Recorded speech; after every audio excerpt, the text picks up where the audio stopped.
যে কথা বলছিলাম, আবু বকর সিদ্দিক রাস্তা দিয়ে হেঁটে হেঁটে যাচ্ছে, যেতে যেতে দেখছে আরে বেলালের উপরে অত্যাচার হচ্ছে। বেলালকে বলছে ছাড়া বেলাল, ছাড়া বেলালকে, ছেড়ে দাও। কে সাহস দিয়েছে? আল্লাহ রাসূলের সাহাবার সাথে তোমরা দুশমনি করছো, গুস্তাখি করছো, ছেড়ে দাও। ইহুদি বলছে আবু বকর, আবু বকর কাকে হুমকি দিচ্ছ, কাকে ধমক দিচ্ছ? তোমাকেও বাঁধবো। কথা বুঝতে পারছেন?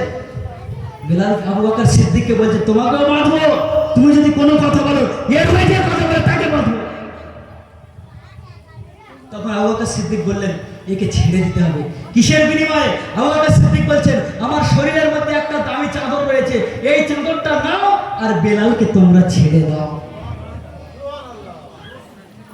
যখন ওই বেলাল, হাফসি বেলাল আমার নবীর জন্য জান দিয়ে দিয়েছিলেন, আরে মক্কার কোন কাফের যদি নবীর চেহারা দেখতেন আবু বকর সিদ্দিক রাদিয়াল্লাহু তাআলা আনহু কলেমা পড়েনি, ঈমান আনেনি, মুসলমান হয়নি, আমার নবীর দরবারে যেতেন, ওনাকেও অত্যাচার করা হয়েছিল। ইহুদিরা গিয়ে বলছেন তুমি যে মুহাম্মাদের সাথে চলাফেরা করছো, ওঠা বসা করছো, ওই মুহাম্মদ হচ্ছে মিথ্যাবাদী, মুহাম্মদ সত্য কথা বলে না। তুমি যদি মুহাম্মাদের দরবারে যাও, তোমার ভালোর জন্য বলছি, কারণ তোমার বাপ দাদা হচ্ছে ইহুদি, আমাদের ধর্মের মানুষ, আর ওই মিথ্যাবাদীর সাথে তোমরা চলাফেরা করছো, ওঠা বসা করছো। হে আবু বকর, তুমি যদি মুহাম্মাদের দরবারে যাও, আর একবার যদি যেতে দেখেছি আমরা, কিন্তু তুমি আবু বকর, তোমাকে কোনোদিনের জন্য আমি ছেড়ে কথা বলবো না। আবু বকর বলছে মারবে মারো, মারবে মারো, কিন্তু ইনকার করবো না। কি ইনকার করবে না? কলেমা। যদি বাইক নিয়ে রাস্তায় আসি, মোহনপুর হাটে দুজন ধরেছে ইহুদি, গায়ের কম ধরেছে, এই তোর কলেমাকে ইনকার কর, জয় শ্রীরাম বল, আমি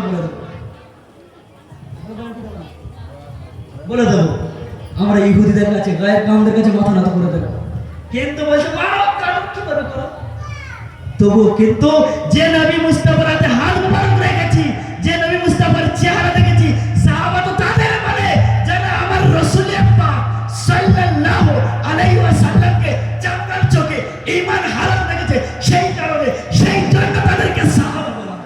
সুবহানাল্লাহ, সুবহানাল্লাহ। সাহাবা ইবনে আবু জেহেল নবীকে দেখেছিল, তাহলে সবচেয়ে বড় সাহাবা তো চাচা সাহাবা হযরত আব্দুল্লাহ ইবনে আব্বাস রাদিয়াল্লাহু তাআলা বলছেন ইয়া রাসূলুল্লাহ, ভাতিজা আমি এমনি তোমার কাছে কলেমা পড়ে মুসলমান হইনি, এমনি ঈমান আনিনি। আরে ভাতিজা মুহাম্মদ, তুমি যখন ঘরের মধ্যে তোমার মা যখন দুনিয়ার কাজ করতো, কাজ করার পরে তোমাকে যখন দোলনার মধ্যে শুইয়ে দিতেন, তুমি যখন কাঁদতেন, তুমি যখন খেলা করতেন, আমি আব্বাস দেখতাম আর আশ্চর্য হয়ে যেতাম। এই জন্য আমি আশ্চর্য হয়ে যেতাম, কারণ হলো একটাই, তুমি যখন কাঁদতে ওই আকাশের চন্দ্র তোমাকে নিয়ে খেলা করতে, তুমি মুচকে হাসি দিতে। সুবহানাল্লাহ, সুবহানাল্লাহ। উম্মে আইমান, ছোট ছোট করে বলি, যদি একটা লম্বা ঘটনা ধরেছে অনেক দূর চলে যাবে, আমি কিন্তু ছাড়তে পারবো না। আপনারা তখন বলবেন ইমাম সাহেব ছেড়ে দিয়েছে। আমি ছোট্ট ছোট্ট করে রাসূলের পাকের মুজিজা বয়ান করি, রাসূলের পাক থেকে শিক্ষা দিন। কারণ আমার নবী, দুনিয়ার মধ্যে সব মানুষের মধ্যে মিথ্যা রয়েছে, ভুল রয়েছে, আমার নবীর কোনো ভুল নাই। খোদার কসম করে বলি, আমার নবী একটা মিথ্যা কথা বলেনি আর বলবে না। এই নবীর জন্য আমরা জান্নাতে যাব। উম্মে আইমান দাসী, একদিন আল্লাহ রাসূলের দাসী ছিলেন। কে? কথা বলুন, কে? উম্মে কে ছিলেন? আল্লাহ রাসূলের দাসী ছিলেন। যারা বলুন, আরেকটু যারা বলুন, আরে তাকবীর দাও তো, নারে তাকবীর, আল্লাহু আকবার, নারে রিসালাত, ইয়া রাসূলুল্লাহ, নারে হায়দারি, নারে গাউস, ইয়া গাউস, জশ্ন ঈদ মিলাদুন নবী, জিন্দাবাদ, নারে তাকবীর, আল্লাহু আকবার, শ্রোতা বৃন্দ, সোনারিয়া গ্রামবাসী বৃন্দ, জিন্দাবাদ, নারে তাকবীর, আল্লাহু আকবার, নারে রিসালাত, ইয়া রাসূলুল্লাহ। এই উম্মে আইমান একদিন ঘরের মধ্যে আল্লাহ রাসূল সাল্লাল্লাহু আলাইহি সাল্লামের দাসী ঘরের মধ্যে কাজ করতে, ঘরের মধ্যে কাজ করতে করতে করতে করতে করতে যখন ঝাড় দিচ্ছিলেন, ঝাড়টা দিতে দিতে যখন খাটের নিচে দেখলেন পানি পিপাসা পেয়েছে, কার? উম্মে আইমানের পানির পিপাসা পেয়ে গিয়েছে।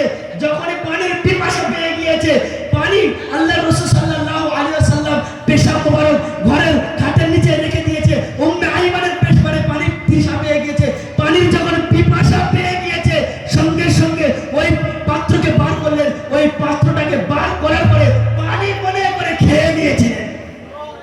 ধরে বলবেন না সুবহানাল্লাহ? রাসূলের পাকের কেমন মুজিজা ছিল, কেমন পাওয়ার ছিল। যখন আল্লাহ রাসূল ঘরের মধ্যে প্রবেশ করলেন, উম্মে আইমান, খাটের মধ্যে আমার পেশাব মুবারক ছিল, কোথায় গিয়েছে? কোথায় গিয়েছে? উম্মে আইমান বলছেন, ইয়া রাসূলুল্লাহ, ইয়া হাবিবাল্লাহ, হুজুর, আমি খুব পিপাসিত ছিলাম, আমি খুব পিপাসিত, আমি আপনার ওই পেশাব মুবারককে খেয়ে দিয়েছি। আল্লাহ রাসূল বলেছিলেন, হে উম্মে আইমান, যদি তোমার কোনো পেটের মধ্যে সমস্যা থাকে, তোমার পেটের মধ্যে যদি কোনো অসুবিধা থাকে, রোগ হয়ে থাকে, খোদার কসম করে বলি, তুমি যতদিন পৃথিবীর মধ্যে থাকবে তোমার কোনো রোগ ব্যাধি আর হবে না।